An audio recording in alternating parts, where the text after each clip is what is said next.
Today, we're exploring whether the Earth itself is developing intelligence through us. Soon you'll discover why the world's first computer wasn't built to crunch numbers, but to map our place in the cosmos. My guest today is Ben Bratton, a professor, a visionary philosopher of technology, and a man whose work has redefined intelligence at planetary scales. He's the perfect person to explore this mind-bending concept. Ben argues that AI isn't just another tool. It's the planet evolving a nervous system. But here's the twist. Are we training artificial intelligence? Or, terrifyingly, is AI training us? First, we'll unpack computation as a natural force of the universe. Then, we'll ask, is Earth itself becoming conscious? Join us as we reimagine humanity's role in the greatest evolutionary leap since life began. One of the best parts about doing a podcast is that you get to invite your friends and people that you are so inspired by, and that's no exception for you. I want to start with this new project that dovetails so beautifully with what I do, which is, possibly the existence of planetary scale computing and so forth. I thought we could start there with this concept that I'm trying to learn how to pronounce, Antikythera. Antikythera. So what is Antikythera? And why should we care about this as astronomers? Speaking to the most brilliant minds in the multiverse, a lot of them are astronomers. I should say, first of all, that, I call myself a philosopher of technology, right? I'm come from the humanities side of the house. But Visual arts, right? That's your... In the Department of Visual Arts here at UCSD, right? But I'm a little bit unusual in this regard. That is, I take a very intense and sincere interest in what science is doing and the way in which emerging technologies not only allow us to do new things, but to know new things. The relationship between philosophy and science has been one that has been, variously contentious, but also one that has a very tight genealogical relationship sometimes, right? And so you may have people like, Lawrence Krauss, who sort of see them as strongly opposed to one another, whereas others, like myself, may recognize that all the sciences that we recognize today, one way or another, began as philosophies. Right. And so you may say, when philosophy learns to ask the right questions, a new science is born. But so where do new philosophies come from? They might also say when new technologies force us to realize that the languages and concepts that we've been using to understand the world are inadequate or anachronistic. Moments like these when philosophy, I think, becomes most useful in a creative and generative sense, right? So it's less about how do I take these concepts and apply them to new things? What would Hegel think about driverless cars? What would Kant say about this telescope? But rather, how do we generate the concepts that allow to bring something new? So, Antikythera. Antikythera is named after what is probably apocryphally the first known computer. It was from 200 BC. It was discovered off the island of Antikythera in Greece in the beginning of the 20th century. And it took a really long time to figure out what it was, because it was this intricate, complex, geared mechanism that in the course of technological evolution, and I should say I actually believe that technology evolves in a literal sense, it was completely anomalous. There wasn't a sort of predecessor technology. Yes, predecessor species before or after it one way or another. iPhone version 1, Exactly. So what eventually was figured out that it was, in fact, a computational device. But in addition to being a device that allowed you to do basic mathematics, it also was an astronomical device. It allowed you to map your position in relationship to the stars and planets, not only in the present, but also in the past and future. So it was a kind of, a temporal mapping device as well. Interesting. And so for us, thinking about what should be the foundation for a 21st century philosophy of computation, the idea that computation really begins, or artificial computation. I'll also make the argument that we discovered computation as much as we invented it. The foundational idea for computation, that it orients intelligence in relationship to its planetary condition as a starting point for not only what computation is, but ultimately what it's for. It was sort of the inspiration for this. And so I can talk a bit about the research program that we're sort of developing there. But to your question about what do we mean by planetary computation? More recently, zooming out from 200 BC to the present time, the way in which we look at it is that we need to think about computation not only in terms of algorithms and mathematics and forms of calculation and inference structures and so forth, and not only in terms of thinking of computation in terms of what we recognize as computers, the kind of relatively energy inefficient appliances that we have managed to construct. But one, to think of understand computation as a natural force in the universe, that informational system that the universe computes, and that we essentially have learned how to discover and tap into this. But a computer is no more computation than a light bulb is electricity. But to the planetary computation, over the last 50 years, arguably, really beginning in the 1960s, artificial computation and artificial computational infrastructure has wrapped the globe. From subterranean data centers to oceanic fiber optic cable to the miraculous glowing glass rectangles that we all carry around in our pockets and still call phones for some reason, to the satellites overhead. You could think of it this way. The famous blue marble image, right? I just was speaking with Stuart Brands a few weeks ago. What? Imagine the blue marble image not as a still image, but rather as a kind of super fast forward movie that sort of showing the whole several billion years of the evolution of Earth. What you'd see is it sort of goes from red to green to blue, the oxygenated life, appearance of atmosphere, Pangea, all the rest. And in the very last few seconds, you would see something kind of remarkable, that this glowing blue orb would sprout. Start shooting them off. It would sprout this sort of spraying into the sensory exoskeleton. The way we see this is that that's not only something that humans did very recently. Ultimately, we need to see it as something that the planet done. That we have one planet, at least that we know of, that has evolved a mineral-based sensory organ that exists not only on its surface, but in its low Earth orbit, and that it uses to know things really fundamental about itself. So, for example, I would argue that when we ask the question, what contribution can planetary computation make to the mitigation of climate change, which is a perfectly reasonable question, we have to understand that the very idea of climate change as a scientific concept is an epistemological accomplishment of planetary computation in the first place. The very entities that can comprehend and contribute to it. That's right. It's symbiotic. Right? That's right. And so planetary computation, as we see it, is both something that allows intelligent life, in both human and non-human, arguably, in terms of AI, to do things that it wouldn't have been able to do, but it also allows us to know things that we wouldn't have known before. So for us, that's the stakes. That's the stakes of this. And just as astronomy is arguably like the way in which the planet has folded itself into the shape of astronomers in order to know things about itself, it's all part of a similar kind of process of the emergence of what we may think of as a kind of planetary sapience. This is, stimulates the 7 podcasts worth of ideas in my mind. But, one of them that I love to tweet out every couple of months is, aping Einstein by saying, I don't know what hardware, ChatGPT 5 will run on, but ChatGPT 6 will run on an abacus, basically, or an Antikythera, whatever. Oh, I can't pronounce it. Yeah. But the point being, when we think about what AI is capable of, it seems to me there's almost this AI of the gaps. Like whatever we think that AI or computation or planetary scale things can do, it can do everything that we don't understand. And that's kind of paradoxical because we don't actually fully understand the limits of this technology, of the, computational limits, except via physics. And the first guest on the podcast was Freeman Dyson.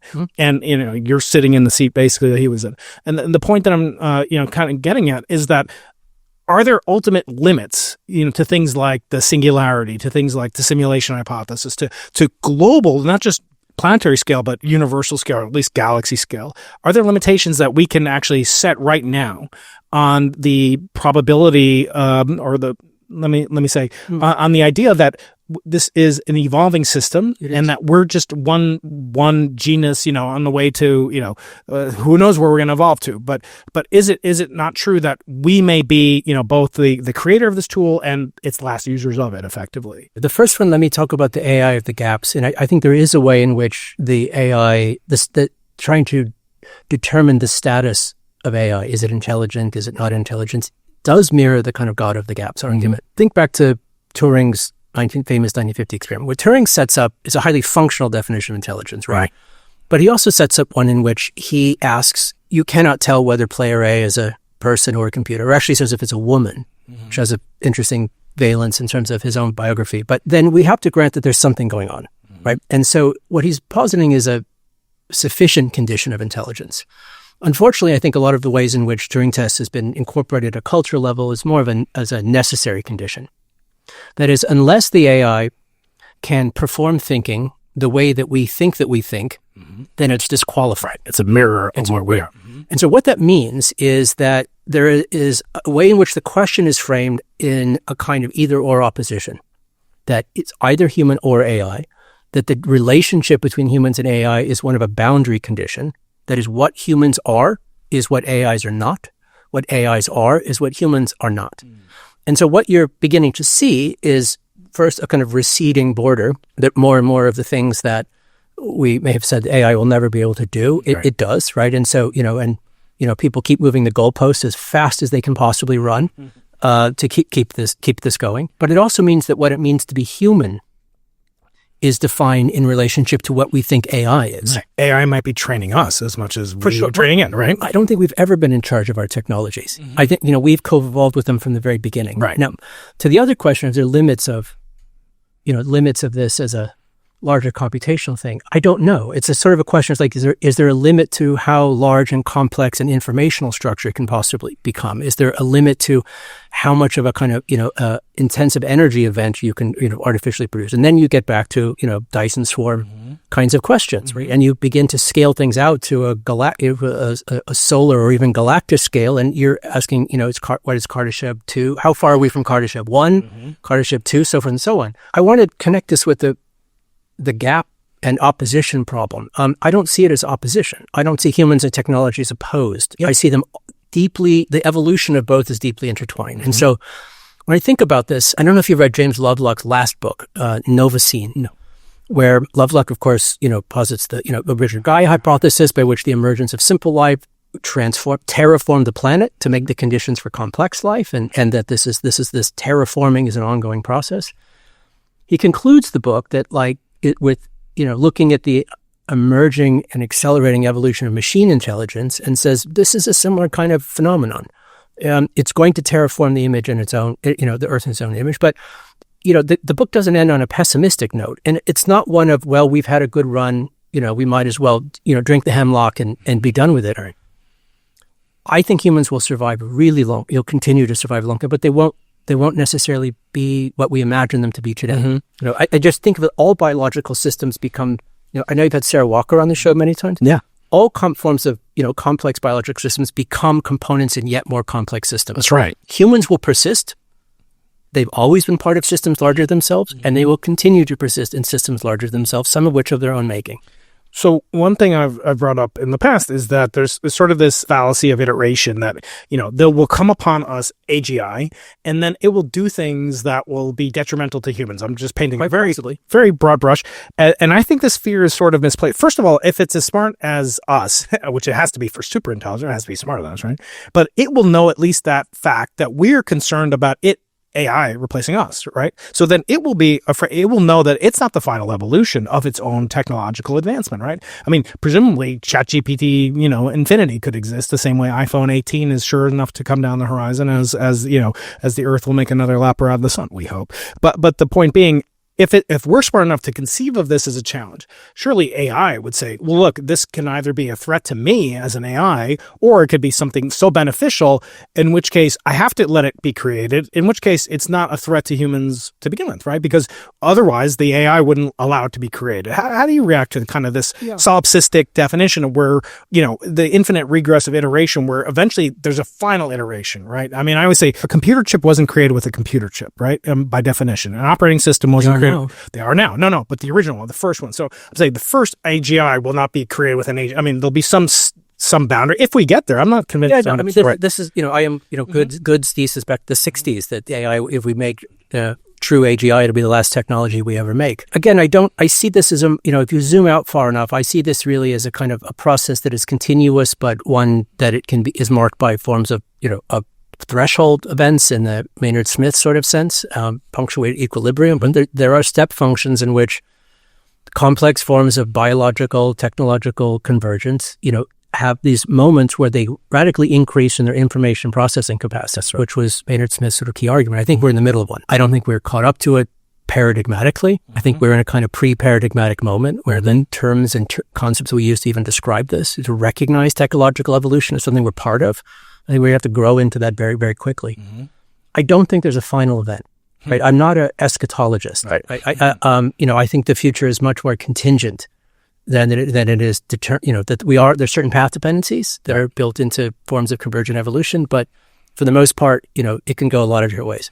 I think in the short term, the emergence of AGI, I think we're seeing a kind of slow take up of that over the last few years, is one that's going to be highly disruptive, really disruptive, in terms of what an economy is, what a society is, how we relate to agents, AI agents that are trained on us, and our relationships with simulations of ourselves as a fundamental tool. This is going to be beyond future shock. It's going to be a Copernican existential trauma, and it's going to be a really bumpy ride for a while.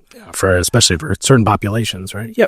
Yes, but as you zoom out, I really kind of think of this as part of a larger process that can be mapped, that we can see ourselves inside of, to sort of understand that we have certain degree of, as a sapient species, we have certain degree of agency. I mean, with the discovery of the Anthropocene is that we actually can terraform the planet in a relatively short period of time. Yeah. And we need to do it again in a way to keep things going. That will discover forms of agency we didn't know that we had, but we're going to take a long time for us to mature into the subjectivities that are needed to actually have some degree of control over those things. So I'm optimistic in the long run and buckling up in the short run. We need the answer to the question. As a professor and a podcaster and a scientist exploring the boundaries of knowledge in the lab, I crave independent sources of knowledge and wisdom wherever I can find them. One of my go-to sources is The Economist. I've been reading it literally for decades. The Economist consistently delivers independent journalism for independent thinkers like you and me. But the best part for me is that their science coverage is nothing short of extraordinary. Just this past week, I was captivated by their deep analysis of the recent claims of quantum computing breakthroughs that could revolutionize how we process information. Exactly the kind of forward-thinking coverage that I discuss on the podcast and that I crave to expand my own intellectual horizons. The Economist's rigorous approach cuts through the noise and BS in a way that you can truly trust. And what sets The Economist apart is their Simply Science weekly newsletter. It's a subscriber-only exclusive benefit. Each weekly edition delivers beautifully written explorations of nature, technology, the cosmos, the human body, and all of this comes alongside stunning scientific photography selected and curated by their editors. I don't just do science. I love to explore complex ideas. The Economist analysis is a perfect complement. It provides the insight and clarity needed to navigate challenging intellectual terrain with confidence. And to get everything The Economist offers, The Economist is offering a special 20% discount just for viewers of the Into the Impossible podcast. To claim the special 20% discount, visit economist.com/Keating. Your pursuit of knowledge shouldn't end when this podcast ends. The Economist ensures that it doesn't have to. I think you've written that, terraforming in this way, in the context that you've described it, as sort of an imperative. What did you mean by that? What does that mean? It was a book I wrote. It was really an essay that became a book that got translated very quickly. There's a longer version of this book that's going to be coming out with MIT Press next year called The Terraforming. Mm-hmm.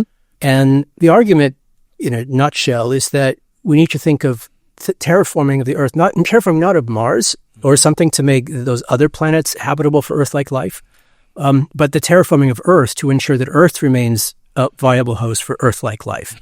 Right. And so you could think of, really, there are three terraformings I think that are relevant here. One is thinking about what Crutzen and others called the Anthropocene as a kind of planless, headless terraforming initiative that we fundamentally transform the planet. Now we call it an Anthropocene event as opposed to an era, fine.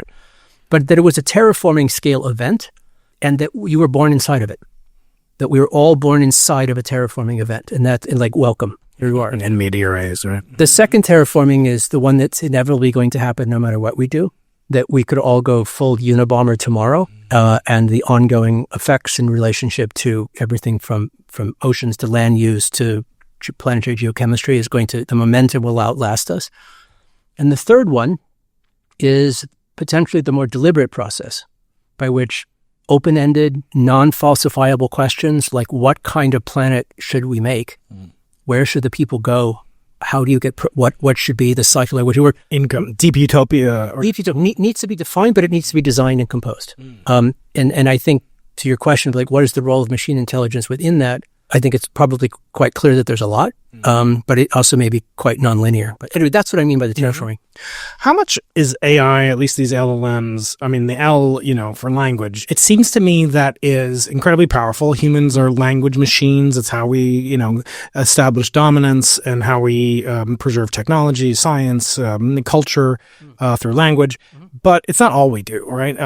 You could say that you might be able to code mathematics and physics in terms of a language, but it's different from the types of language that these LLMs are trained on. For example, yes, they can be trained on my PhD thesis, but what I'm getting at is the type of science, say just restricting it to a search for a so-called theory of everything. Yeah. How AI is or is not going to be capable of that.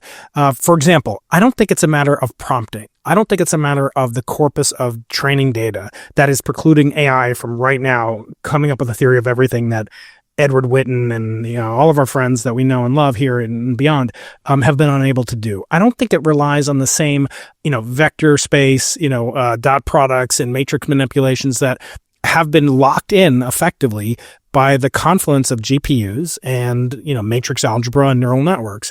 In other words, there could be, I'm not saying there is, but what if there is a fundamental difference in the types of language, if you will, that we use to communicate and so forth, that these LLMs are uniquely, well qualified. They're already IQ 100, 120 in every subject matter from law to medicine and so forth. But so far, the stubbornness of, say, finding a theory of everything or discovering some missing matter, the constituents of missing matter, is that going to permanently evade at least LLMs? And because we're so invested heavily into it, we're locked into LLMs as far as the eye can see. I mean, there's almost no, there are alternatives, but they're not at scale of $300 billion, valuations, et cetera. And I just don't think that the thing preventing us from getting a theory of everything is the fact that the latest, greatest generation of Grok or whatever hasn't been trained on the Fast and the Furious, 12. In other words, is there something uniquely different about some types of what humans can do that will make us preserve what we do uniquely in perpetuity? To the last question, for sure. Like, again, I don't think it is necessarily should be, there's a limit to thinking about this as a replacement dynamic, right? I think that in the long run, AI will teach us what thinking is as much as we will teach it how to think. That the demonstration of another substrate of intelligence, like the planet Solaris was another substrate of intelligence that we can compare ourselves to and understand where we fit within this larger spectrum, I think is part of the understanding that will come to this. But in terms of the more specific questions you get there, like, you're right. I think there's good reasons why it turned out language was the path, right? Hasibbas had bet on games because he was a chess prodigy. And so for him, games was going to be the path. And it turned out actually language is a repository of all different kinds of intelligences. It's something that evolves over time. It's something that speaks its users more than the users speak it.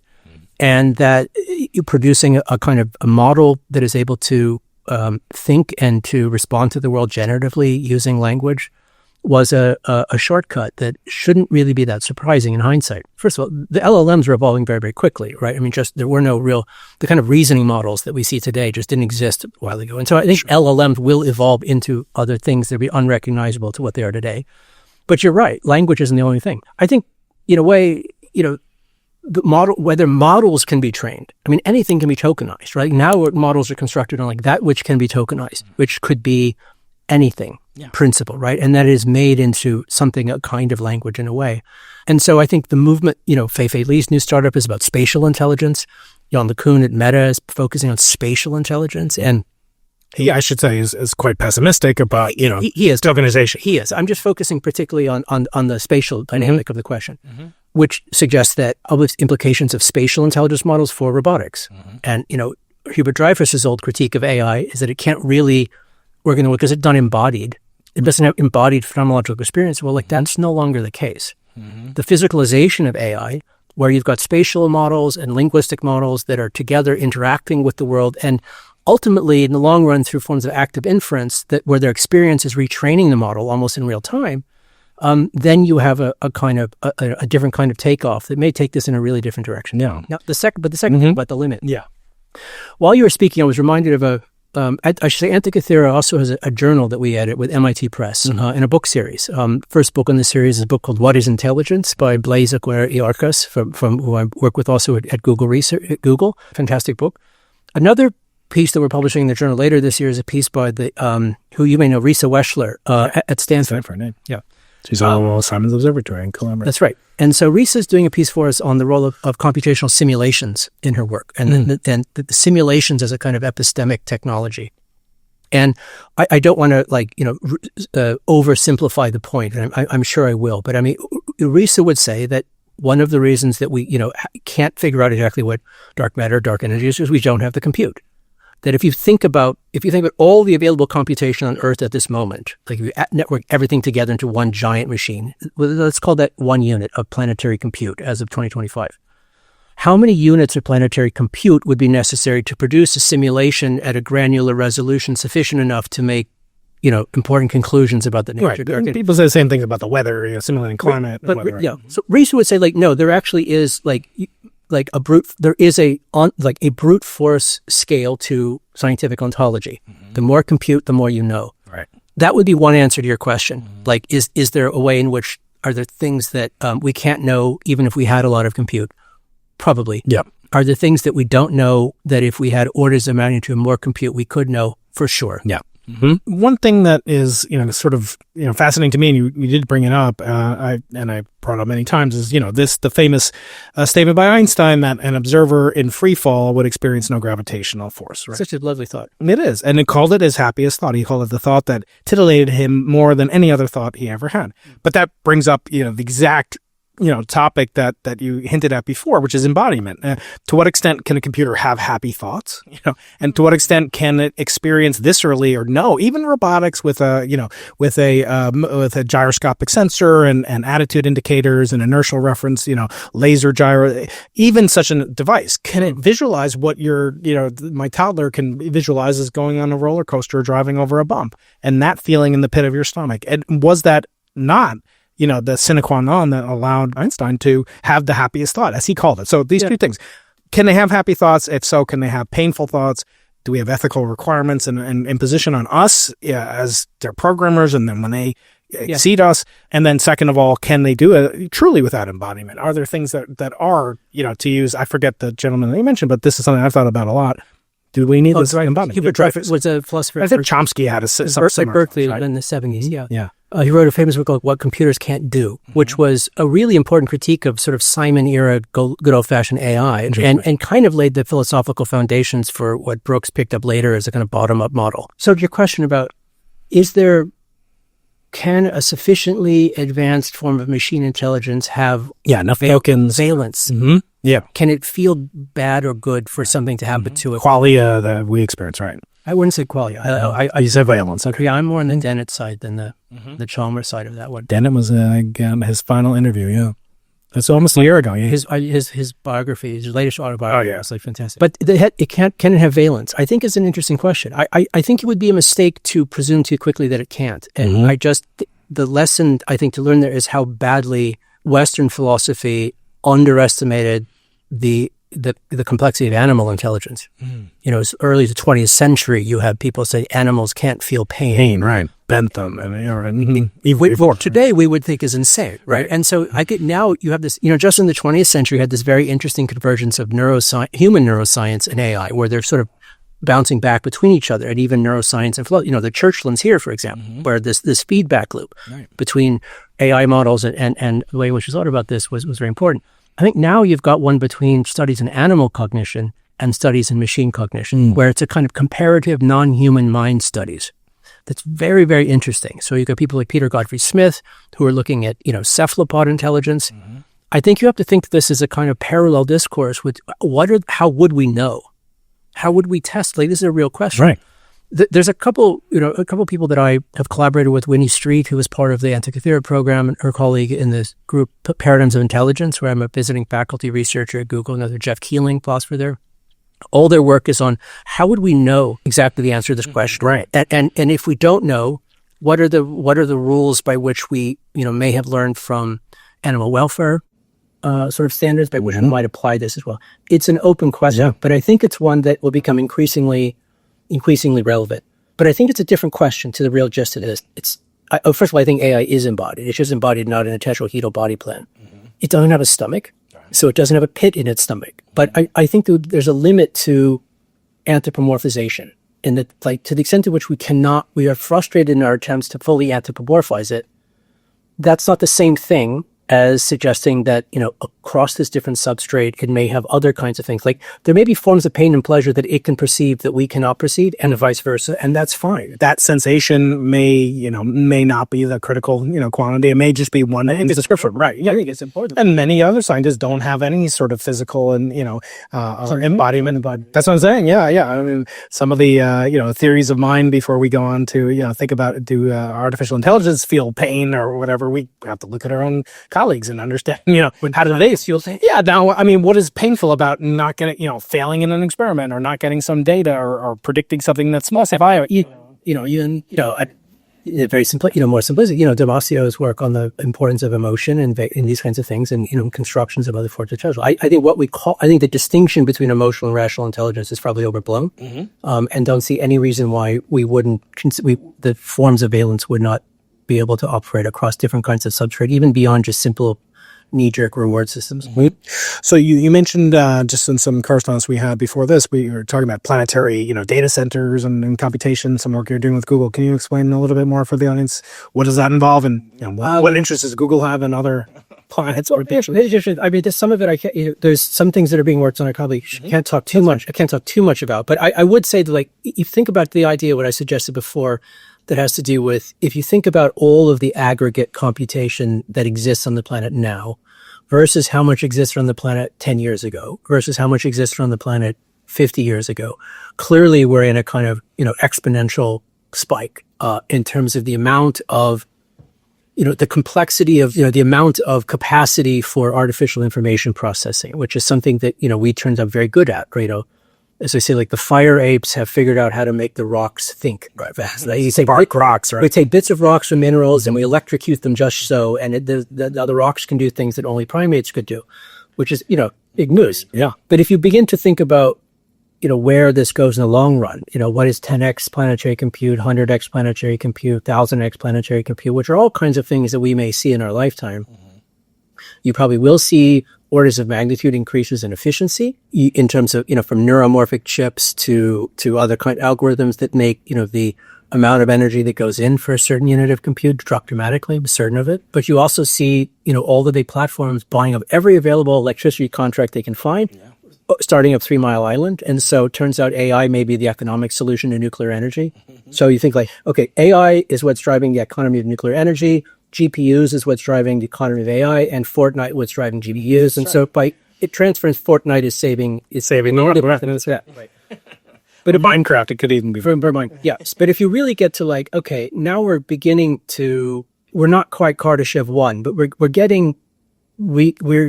closer. It becomes a relevant question of, like, how would a planet make functional use of the available energy that it has? And not only energy, minerals and so forth. So it brings up a chance for me to give you your gift of appearing in person on the podcast. This is a genuine meteorite. So this is a fragment of the early solar system, about 4.3 billion years old, older than the Earth.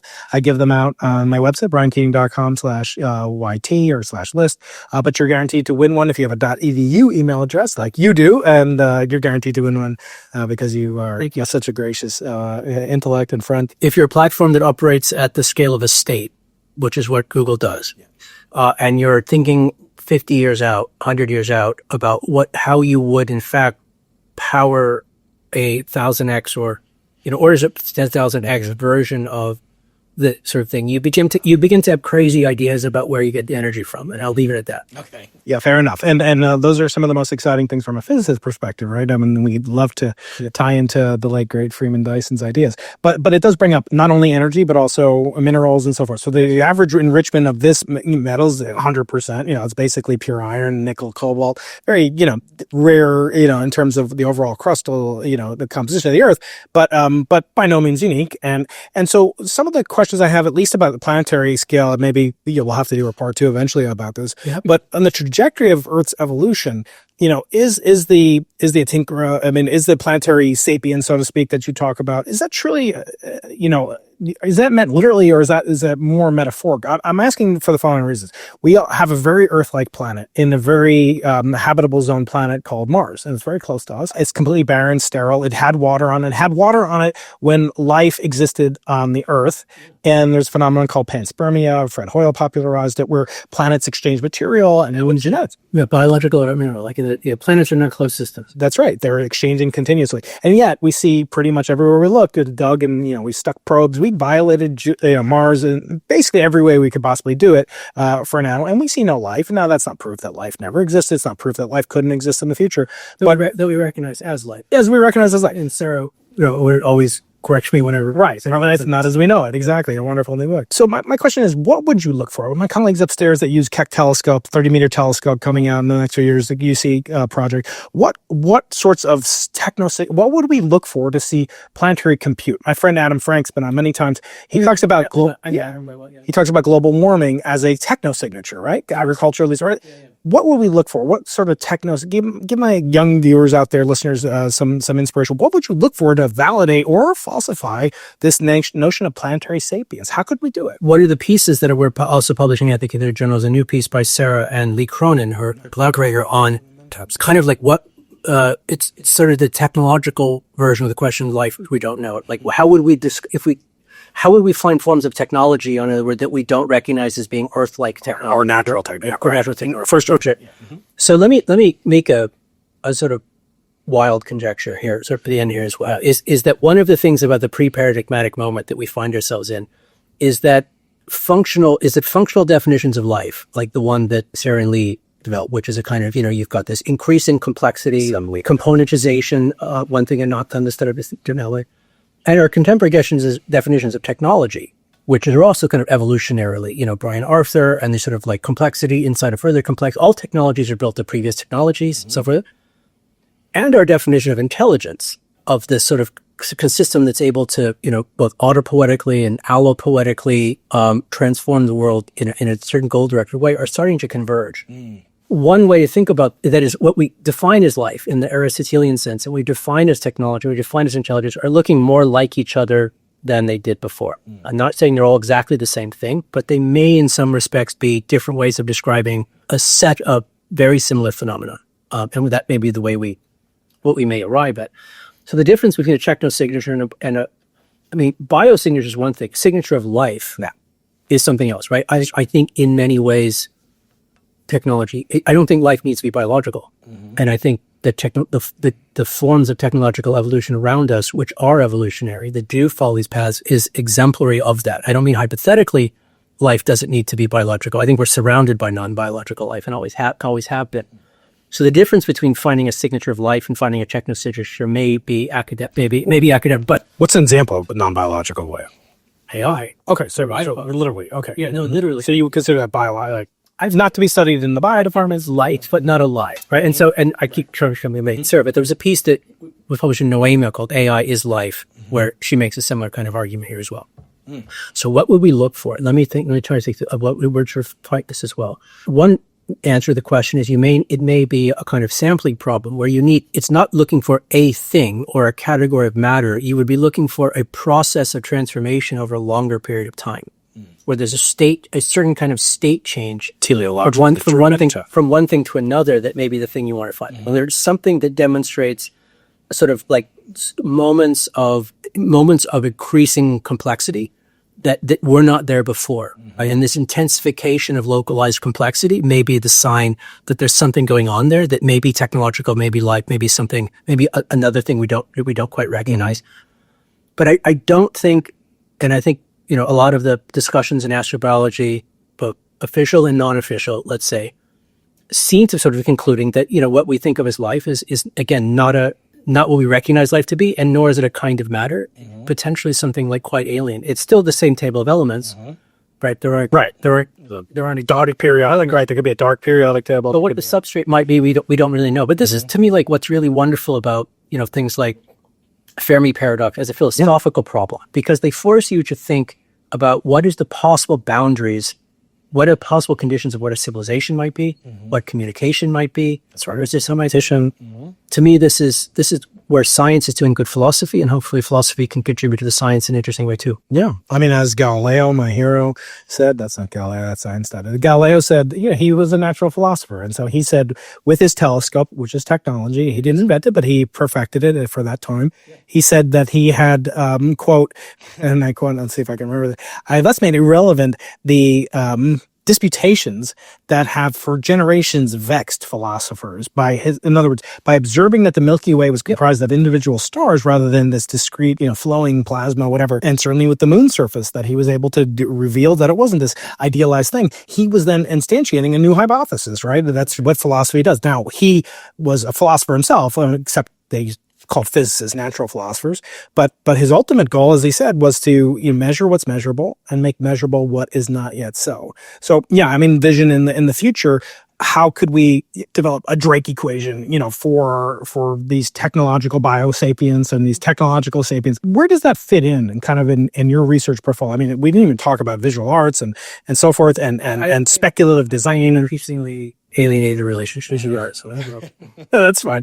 But that was originally, what brought you here. And I think that there's, your work on how visual arts can influence philosophy, and there could be the symbiosis between them in the past. Yeah, we started a new major here, speculative design. That's right. It's trying to bring together a kind of the creative, open-ended, exploratory sort of approach of art studio, but starting with questions that are informed by what's going on in the labs around here. Yeah.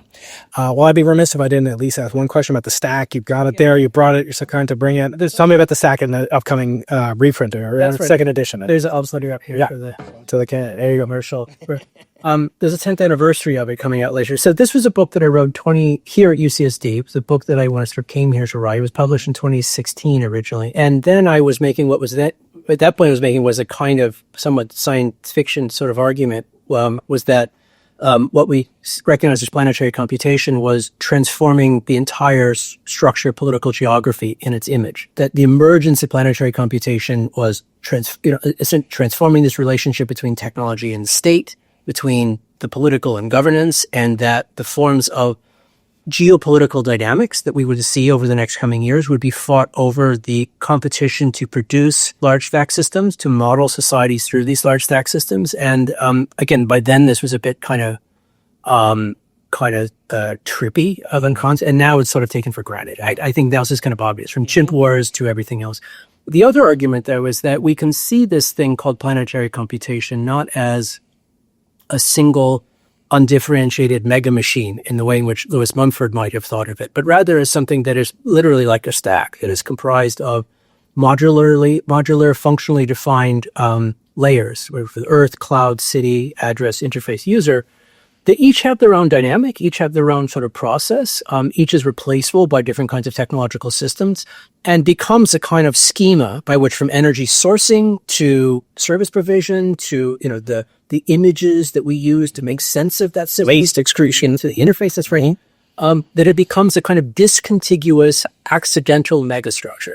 That's what we have produced. And so the book is the story of where that came from, how you build a society with it, what its integral accidents are, and indeed, more importantly, how we think about the stack to come. Because the great thing about stack systems is they're designed to be replaced. And that is Theseus's infrastructure. That's right. So that's what the book is all about. I was thinking yesterday, it was good that they didn't burn the ships when it came to Theseus, but also I can't think it was an accident that the vice president recently made a mention of the stack, or maybe not specifically of the book, but I think he's been influenced by AI stack. The AI stack, which is a component of what the book is all about. I'm not going to take any credit with it, but it's interesting to see how sometimes percolated to the zeitgeist. Concepts circulate. That's right, and that's to me. I'll just put this, make this last point. I think the relationship between philosophy and technology is traditionally, at least in the 20th century, be one that's been quite hamstrung by different, from, let's say, the Heideggerian school of thought, which always saw technology as sort of the enemy of deep thinking, as the thing that withdrew us or alienated us from being. I think the Galileo example that you show is no, it's actually through the alienation of perception to getting outside our head, allocentric, through technology that we know who we are, where we are, when we are, any of these kinds of things. And so it's this epistemic role of technology. Now our fundamental technologies are computational. that we need to protect it all. We need to protect it at all cost. One, I sort of say, we are also, Antikythera is also curating an exhibition at the Venice Architecture Biennale this May. One of the artifacts that we're presenting, two artifacts I'll mention we're presenting there. One is an original copy of the Harmonia Macrocosmica from 1662, the 17th century astronomical atlas. And another is an image from 1966 called the Lunar Orbiter image, which was the first fit picture of Earth taking a full orbit, right? Well, it's kind of forgotten these days, but it was on the front page of every newspaper in 1966. But Blue Marble kind of came and took the glory. This was also an image that was shown to the German philosopher Heidegger, who was sort of a founding figure of 20th century philosophy technology for mostly worse in my mind. And he looked at this image and said, in his typically hyperbolic fashion, we don't need nuclear weapons because this image has already destroyed the world. And what he means by this is that the world of a kind of intuitive understanding of the horizon is flat, that, I am located in this sort of egocentric kind of like that everything operates according to a kind of Vitruvian scale. The basis of a kind of phenomenological essentialism was now forever exploded. That innocence was gone. Could not unsee it. It could not unring it. I agree with that. I just see this as more as like the point, a feature, not a bug, let's say. And so I would invite your viewers to come to Venice and see it for themselves. Don't need many excuses to go out and see the original Doge, where the original Doges were hanging out. Ben Bratton, so great to meet you. Not to meet you, but to be with you in person again, and to hopefully be the first of many conversations. I would love that. Thank you, Ben. Awesome.